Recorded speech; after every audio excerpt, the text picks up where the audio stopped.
दूसरा सवाल उनका ये था कि वो जिन के बारे में पूछना चाहते थे कि मेरा दूसरा सवाल ये है कि एक इंसान की रूह उसके जिस्म के लिए बनी है, क्या कोई दूसरी रूह उसके जिस्म पर आ सकती है? तो जिन कैसे आ जाता है?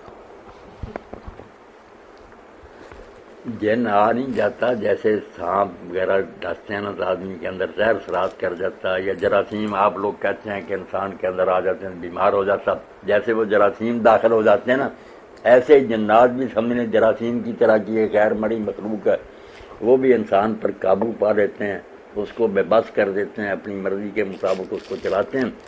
ये उनका छू जाना, कुरान पाक कहता है ना, ये तखब्बत शैतान मिनल मस,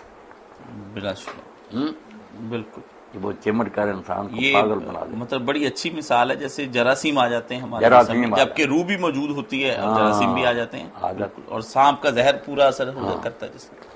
सही बात।